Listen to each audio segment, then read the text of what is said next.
Hello guys, ayan. Ito po yung aming project dito sa Azalea Vista sa Mailipa, Batangas. Ito po ay RFO na, ayan. Marami na pong nakatayo dito. At marami na rin nakatira. So meron pa kaming mga ilang units dito sa RFO. Kung gusto nyo mabilis na makalipat. So ito po yung turnover unit. May space pa dito sa harap na 1.5. Pasok naman tayo sa loob. So, ganito po yung ating turnover, bird type. Then, ating CR. Ayan, naka-tiles na rin yan, kalahati. So, may shower na rin ang turnover niyan. Then, ang natin namang labas. May space pa tayo dito sa likod na 2 meters. Ayan, may marami na nakatayo dito. So, ganito yung likod natin. May 2 meters pa dyan na pwede natin extend na service area or extend ang ating kusina. Ayan. Akit naman tayo sa taas. So, ang ating hagdan ay kahoy. So, ba-varnisan nyo lang yan. Napakaganda na.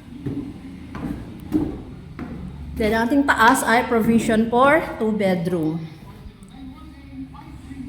So, ayan, naka-bird types. Para kayo na pong bahalang mag-design kung gaano kalaking kwartong gusto nyo. Anong gusto nyo yung tiles, anong gusto nyo yung pintura. Ayan, marami na po ditong nakatayo. Ayan. Marami ng community dito sa phase 1. Kasi mga RFO na dito, 100% na nakatayo mga bahay. Kung gusto nyo naman ng mas mura equity, nasa 3.5 lang to 4K. Meron naman tayong phase 2. So, kung hindi naman kayo nagmamadali,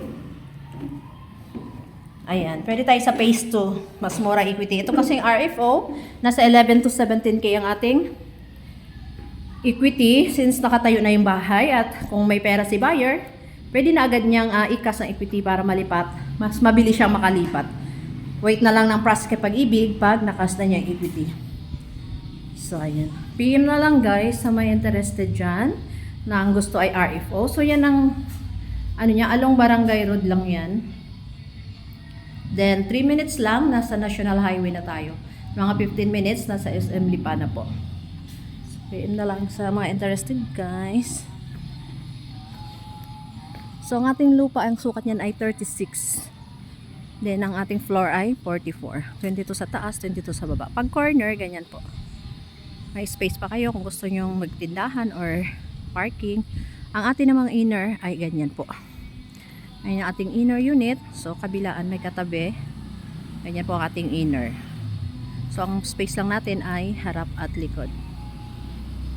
Ayan lang guys.